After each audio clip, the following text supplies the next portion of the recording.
You know, sometimes when you work at a place for a decade, you can begin to take the boss for granted. Then you hear him introduced on a podcast. He is a former Disney Imagineering team member. He also helped launch Disneyland Paris and spent time at Sony Pictures Entertainment before taking a different path, one that saw him lead teams at NAV. At Rivet 360, he leads his team as they create award-winning podcast and video content for brands and publishers working across all digital channels. I'm Rob LaFrenz of Rivet 360, here to introduce you to a special episode of Talking the Drive, where we turn the tables on our usual host and my boss, John McLeod, who sat down for an interview with NAB Podcast host Josh Miley. Here's how it went. John McLeod, CEO of Rivet 360, host of Talking the Drive. Tell us about Talking the Drive, what it is, why you started it. Thank you, Josh. There's a bit of an arc to why I'm producing a podcast and hosting a podcast, because I certainly did not start out there. My background has spanned from Disney building theme parks to being one of the people who revolutionized GPS navigation in the car.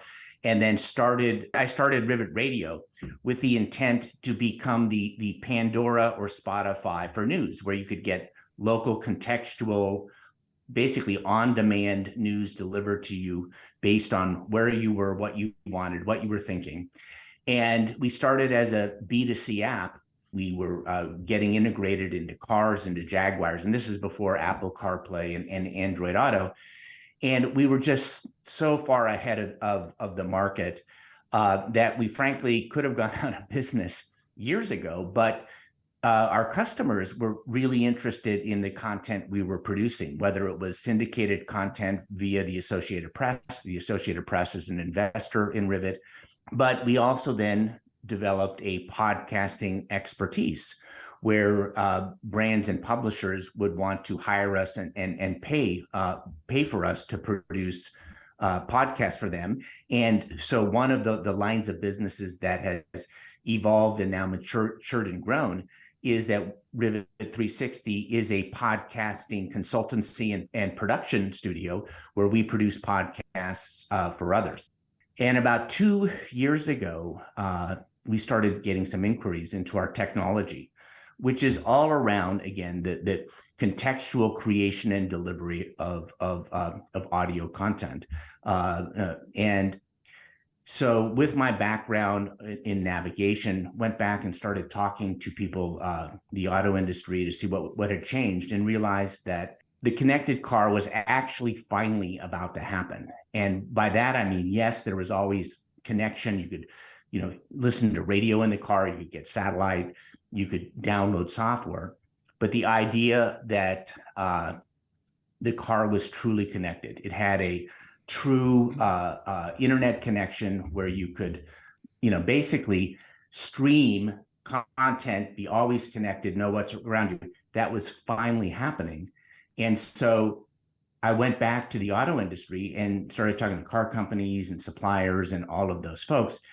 And it was really hard for me to get meetings, even though, I was a very senior executive at one point in time in the auto industry. It was very hard for me to get people to talk to me, to set up meetings. And then I'd have these meetings and conversations, and it was poof, the conversation would disappear. And so about 9 months ago, I'm thinking to myself, my company produces podcasts. What if I used podcasting as a way to develop this strategy, to develop this business, thinking around it? And so basically, I instead of calling up a senior executive at one of the big companies and saying, hey, I'd like to have a meeting, I called up and said, hey, I'd like you to be on my podcast. And they go, sure. And all of a sudden, I'm having conversations with these executives in ways that are far better, far richer than if I was having a traditional business meeting.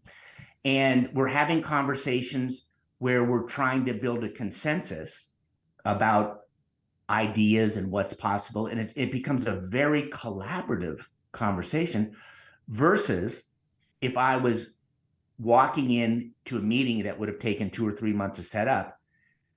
The person would have looked up at me and said, oh, what are you selling me? And it just changed the whole nature of the conversation. And so this concept of podcasting as being part of a way of building a dialogue, building a business strategy is really something that it surprised me how effective these conversations are. And then when you look at the arc of this podcast, what is, because it's really a podcast with a mission.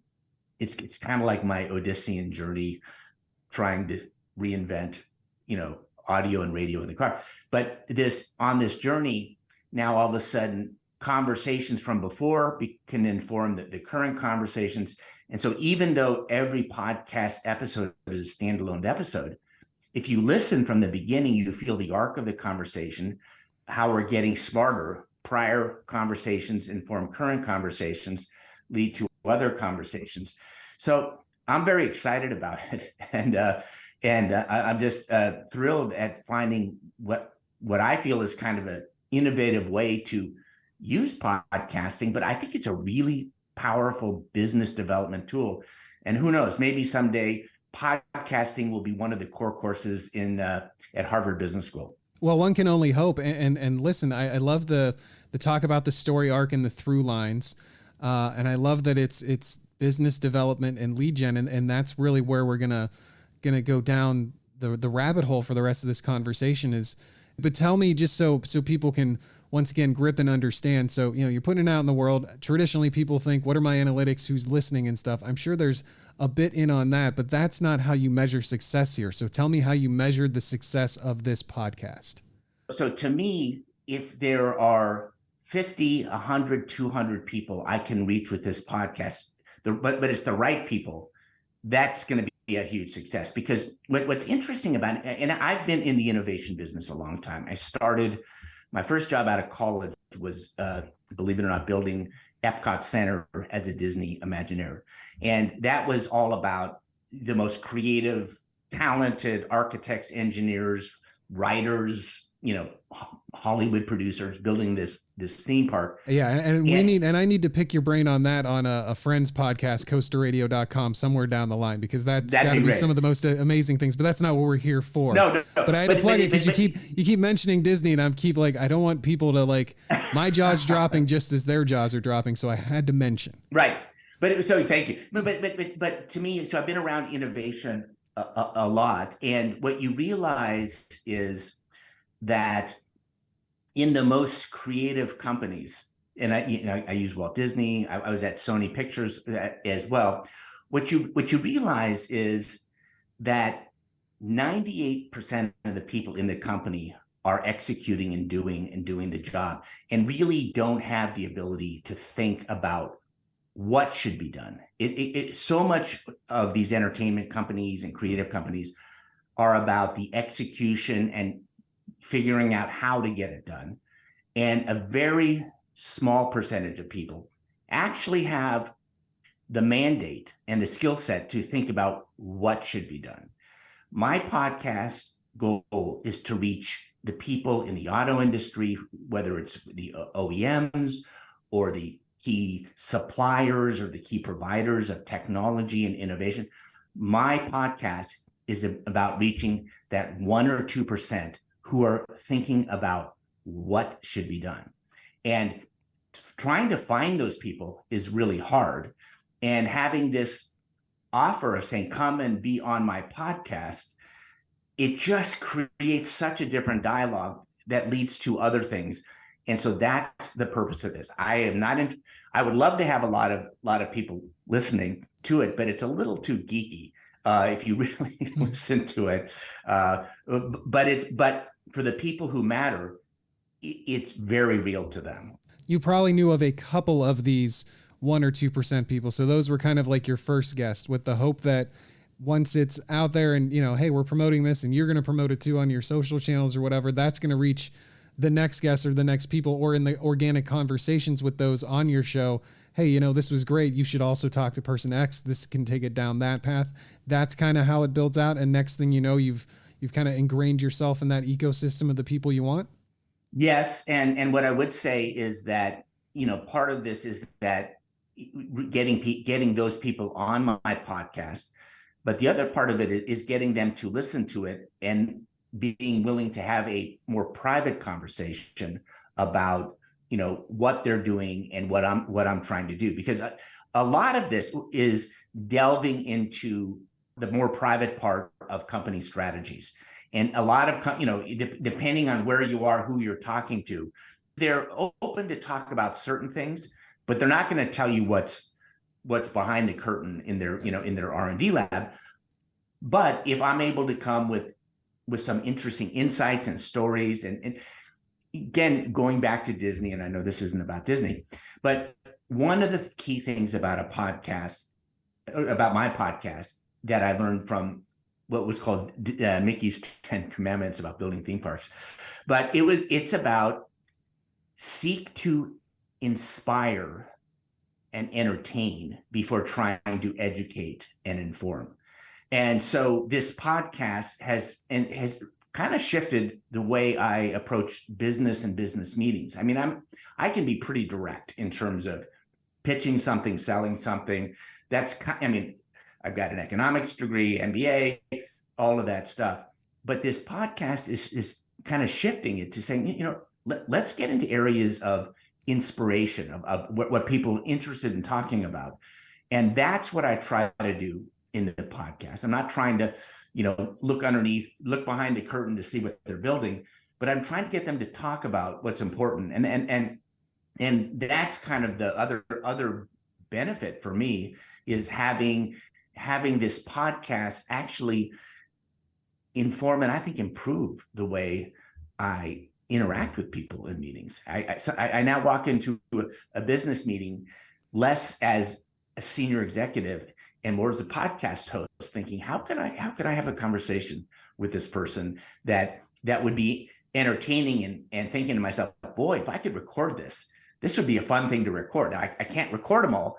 The ones I can record are great, but it's really helping change my management style. Now, is that the same with people that you have had on the podcast and interviewed and people that you haven't? Because I can see, like, if your starting point with someone is on the show, then that's the beginning. So when you walk in for like, hey, we're going to continue a conversation on a tangent that we brought up there, but it's something that's more, an in-office thing. Can I come in? And they say, sure. I get where that puts you in that space, but are you also saying that if you go and it's someone cold or it's a new client that has come up outside of the show, that you're going in with a different mindset to those meetings as well? Yes. And it's not as explicit because, when you started your podcast and when I start my podcast, there's a little prep going on. We're going to talk about this. And then you kind of click, the record and now we're on and we're talking. And so that's a very clear space that we've moved into. I think it's more the way I have adapted my let's call it my meeting style. Okay. Realizing the benefits of being a podcast host can bring to a meeting. Because if you think, again, best practices, my people were training me on how to be a podcast host. It was always, well, John, if you're going to host a podcast, it's about your guest. It's not about you. It's about you bringing out the other person, because at times, and maybe I'm dominating your podcast because I'm just talking all the time.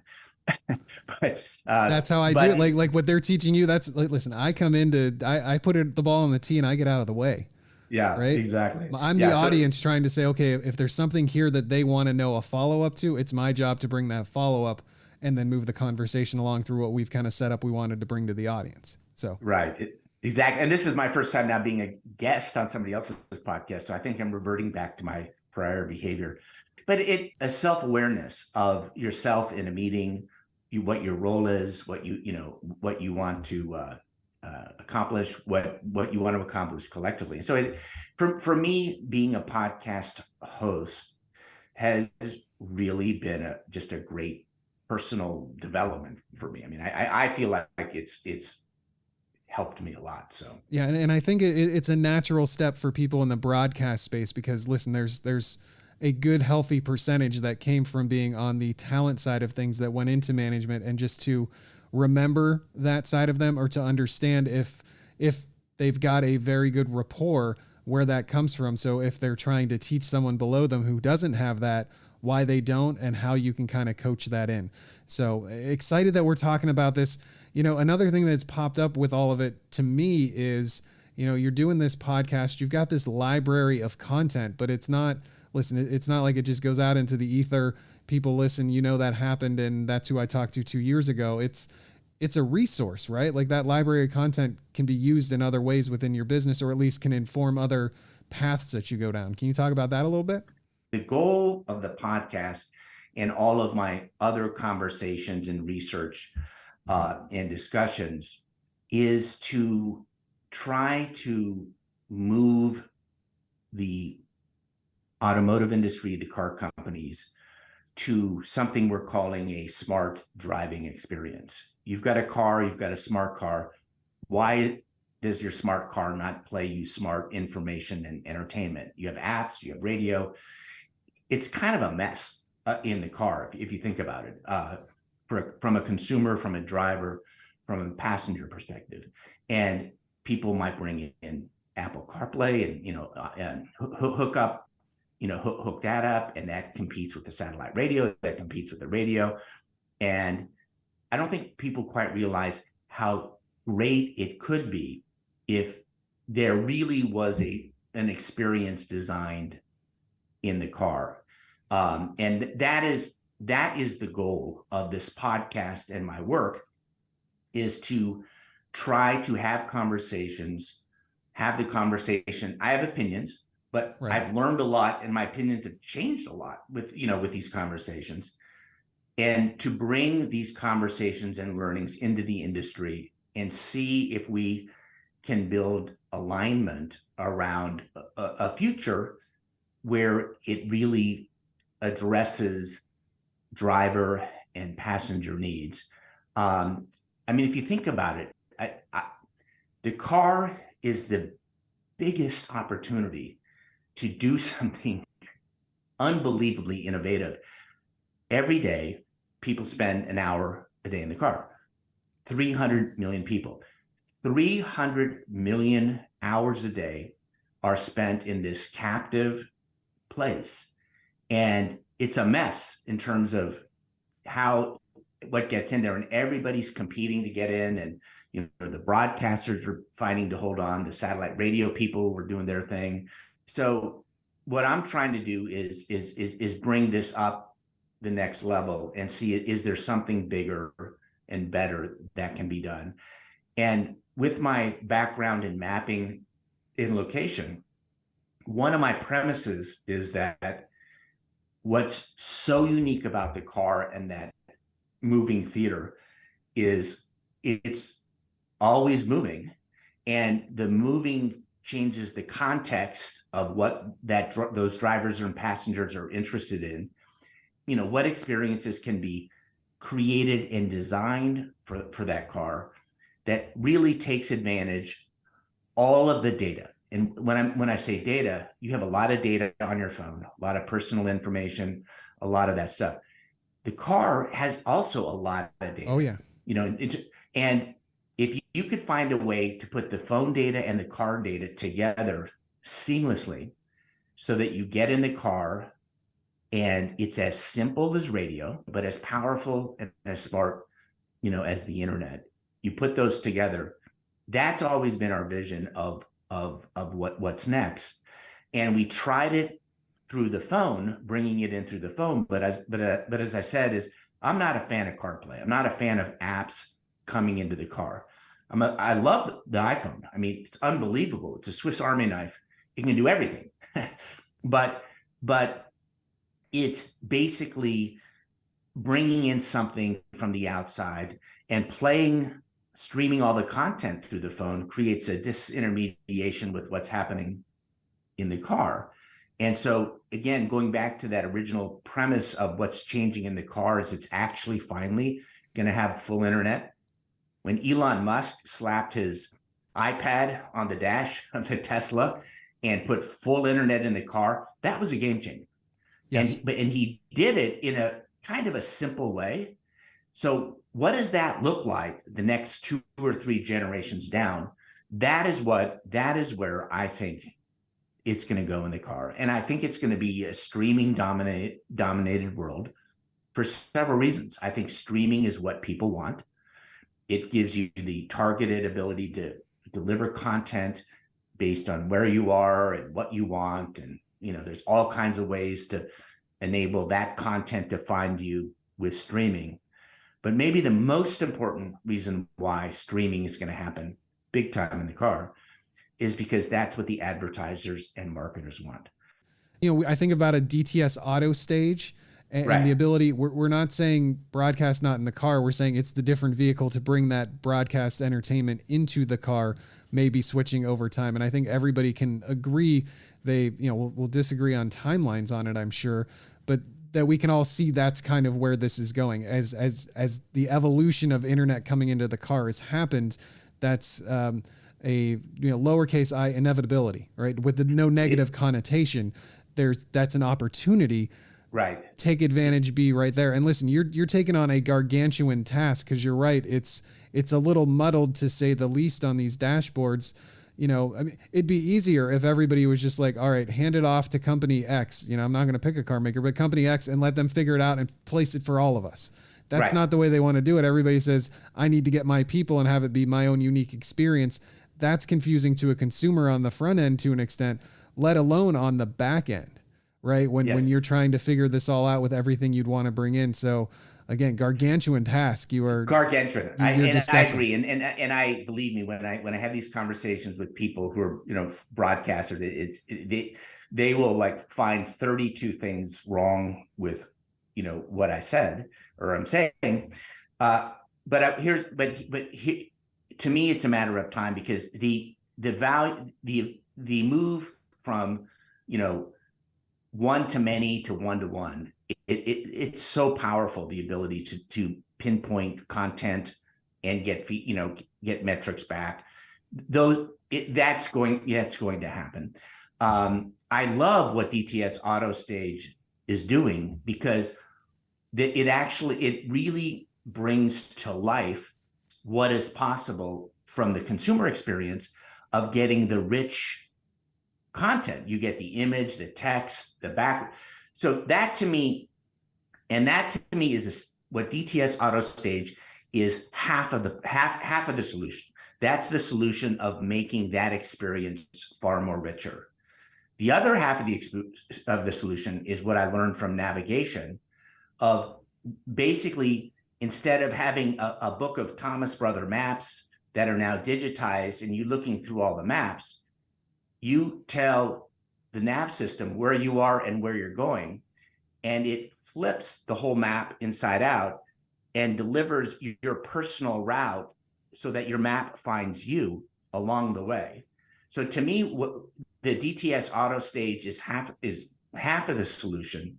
The other is basically treating content the same way the navigation people did 20 years ago, in turning the map inside out and having the content find you based on where you are, your context, your interest, your location, time of day.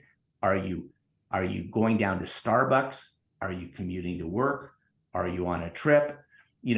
All of those things that AI and, all the technologies that we've been working with are now converging so that you can actually create, with almost no effort on the driver's side, you can deliver that kind of a personalized, again, contextual experience. Now, is it going to happen this year and next year? No, but it's where it's going to go. And that's the place that I'm living in, is that, let's call it the marriage of location and story in the car.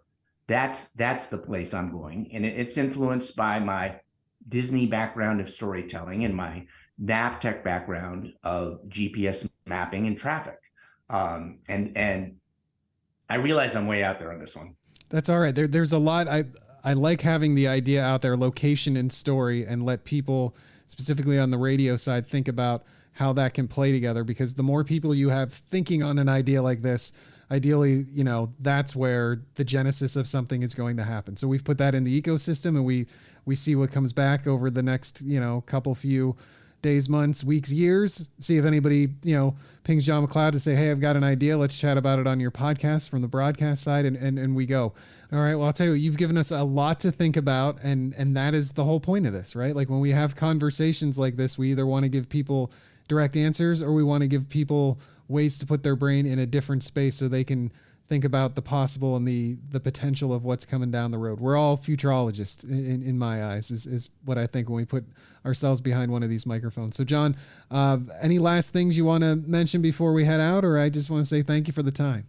Josh, I want to thank you for having me on your show. It's a lot of fun, and I really enjoyed getting to know you. And I would love to have a couple more of these conversations. And again, building on this business development concept, I think by having multiple conversations, you can then kind of go back and see where this story arc started and where it's going. And I've learned some things from this, and really thank you for having me on the show. You are welcome. And, pin in it for now, discussions later, including those about the creation of Epcot, because ears are still perked on that one. Excellent. Happy to talk. Thanks for listening. If you have any questions, drop us a line at drive@rivet360.com. Talking the Drive is produced by Rivet 360 and is available wherever you find your podcast. Be sure to like and subscribe so you don't miss a single episode.